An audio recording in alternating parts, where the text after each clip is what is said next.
نئے بروں از نیستاں آباد شد، نغمہ از زندان او آزاد شد۔ بنسری زور تمنا سے بانس کے جنگل سے باہر آ کر آباد ہوئی، نغمہ آرزو کی قوت سے اس کی قید سے آزاد ہوا۔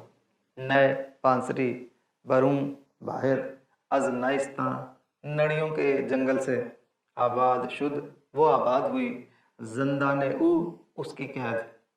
یہ شعر بھی ایک خیال آفرینی پر مبنی ہے کہ جب کسی بھی شے کو اپنی خودی کا احساس ہو تو وہ خود کے اظہار و نمود کے لیے ایڑی چوٹی کا زور لگا کر دنیا میں اپنا مقام پیدا کرتی ہے۔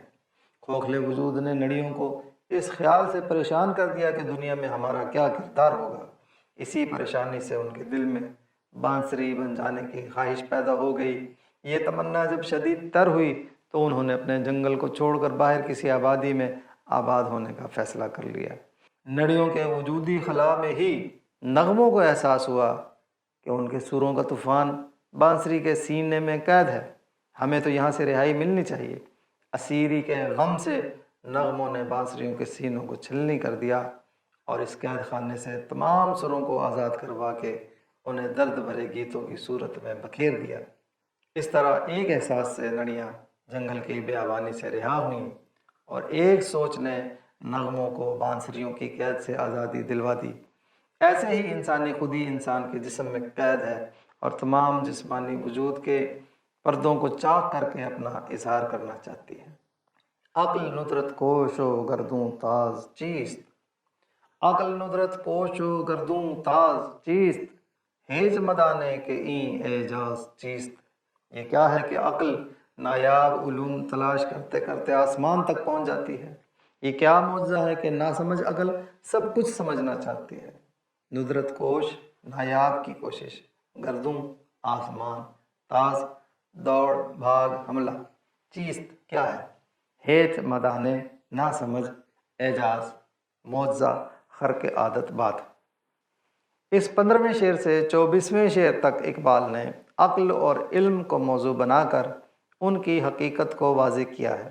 یہ 9 اشعار انتہائی اہمیت کے حامل ہیں جن سے عقل و خرد کے بارے میں کئی الجھنوں کا حل اور مخمصوں کا ازالہ ہو سکے گا۔ اقبال کہتا ہے کہ اے نادانو، اے نا سمجھو، اے لا علمو، ذرا اس معجزے کے بارے میں بتاؤ، یہ کیا ہے کہ ہماری چھوٹی سی عقل ہر وقت نت نئے اور نایاب علوم کو پا لینے کی کوشش میں مصروف رہتی ہے اور یہ علم پانے کی اس کوشش میں آسمان پر کمند ڈال دیتی ہے۔ عقل میں موجود فطرت کا یہ مظہر کیا ہے؟ کیا یہ عاجز کر دینے والی بات نہیں کہ کائنات کے تاریک ترین گوشوں میں عقل اپنی کھود و کرید میں لگی ہوئی ہے؟ اور کیا یہ خرق عادت بات نہیں ہے کہ سورج جیسے روشن ترین کروں کو بھی خرد اپنی تحقیق کے دائرے میں قید کرتی ہے؟ الغرض اللہ کی عطا کردہ عقل کی زد ہر اس چیز پر پڑ جاتی ہے جو بھی اس کو نظر آنے لگتی ہے، اور جو کچھ اسے دکھائی نہیں دیتا یہ اسے بھی دیکھنے کی تگ و دو میں لگ جاتی ہے، اور یہ وحدت میں کثرت کی جستجو کرتی ہے اور کل کو جزیات میں بدل کر اس کا جائزہ لیتی ہے۔ عقل نے اس عالم کو اپنے جلال کا ازل سے غلام بنا رکھا ہے۔ کل عالم خرد کے سامنے ہاتھ باندھ کر ملازم کی طرح مؤدب ہو کر کھڑا ہو جاتا ہے اور اپنے وجود کی تمام تر تفصیلات کو اس کے حضور پیش کر دینے پر مجبور ہو جاتا ہے۔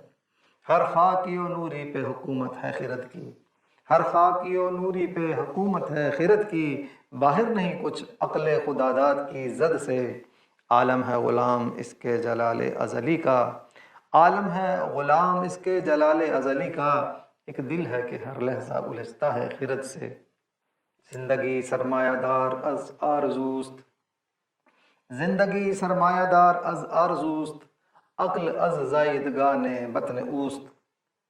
زندگی کی دولت مندی آرزو سے ہے، عقل اس کے پیٹ سے پیدا ہونے والے بچوں میں سے ایک بچہ ہے، زائدگان پیدا کیے ہوئے جنے ہوئے، بطن پیٹ۔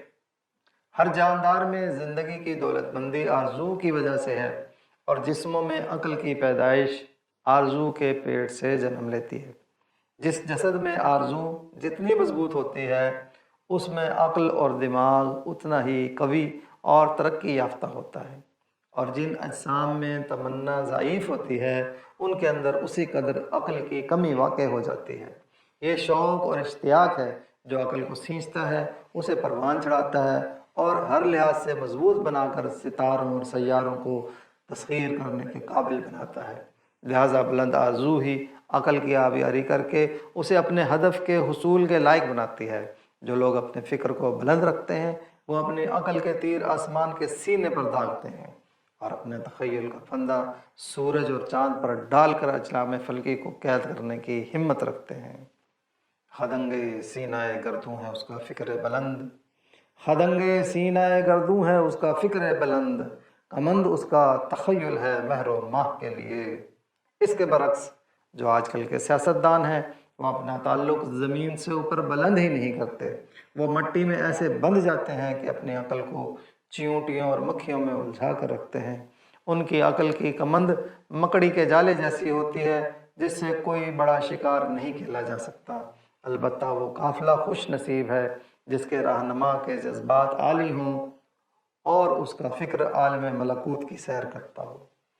امید کیا ہے سیاست کے پیشواؤں سے، امید کیا ہے سیاست کے پیشواؤں سے، یہ خاک باز ہیں رکھتے ہیں خاک سے پیوند، ہمیشہ مور و مغز پر نگاہ ہے ان کی، ہمیشہ مور و مغز پر نگاہ ہے ان کی، جہاں میں ہے صفت عنکبوت ان کی کمند، خوشاب و قافلہ جس کے امیر کی ہے متا، خوشاب و قافلہ جس کے امیر کی ہے متا، تخیل ملکوتی و جذبہائے بلند۔ ایسے پاک لیڈر کا جوہر نوری ہو جاتا ہے اور وہ آسمانوں کی آنکھ کا نور بن جاتا ہے۔ وہ بندہ حضور صلی اللہ علیہ وآلہ وسلم کا شاہین بن کر اپنے اعمال سے فرشتوں اور حوروں کو آسانی سے شکار کر لیتا ہے، یعنی وہ دنیا اور آخرت دونوں کا مستحق و مالک بن جاتا ہے۔ تیرا جوہر ہے نوری پاک ہے تو، تیرا جوہر ہے نوری پاک ہے تو، فروغ دیدہ افلاک ہے تو، تیرے سید و زبوں افرشتہ و حور، تیرے سید زبوں افرشتہ و حور کہ شاہین شہ لولاک ہے تو۔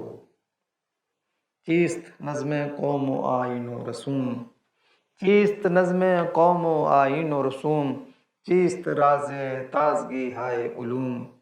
قوموں کی تنظیم سازی، دستور سازی اور رسم و رواج کیا ہیں؟ جدید علوم کا راز کیا ہے؟ چیست کیا ہے؟ تازگی، شادابی، تجدید۔ اقبال نے اپنے دور میں دو نظاموں کی تنظیم سازی، دستور سازی اور رسم و رواج کو بنتے ہوئے اور ابھرتے ہوئے دیکھا۔ ایک تو کمیونزم اور دوسرا کیپٹلزم۔ ان دونوں نظاموں کی بنیاد علم جدید کے نظریات پر تھی جنہوں نے اپنے فرسودہ نظاموں کو جڑوں سے نکال کر باہر پھینک دیا اور قوموں کی از سر نو تنظیم سازی اور آئین سازی کی نئی بنیاد رکھی، اپنے معاشرے کے رسم و رواج بھی نئے بنائے۔ یہ دونوں نظام آپس میں ٹکرائے اور پہلی اور دوسری جنگ عظیم کا سبب بنے۔ اقبال نے اس وقت جب پوری دنیا میں مسلمانوں کی حالت زار نگفتہ بہ تھی اور مسلم قوم یہ سمجھ بیٹھی تھی کہ اب ہم تو قومیت کے اس نئے سیلاب کے سامنے ایسے ہی بہہ جائیں گے جیسے دوسری کئی اقوام اس میں ضم ہو کر اپنا وجود کھو بیٹھی ہیں، اور کئی مسلمان رہنما بھی نئی تہذیب کا ساتھ دینے پر کمر بستہ تھے۔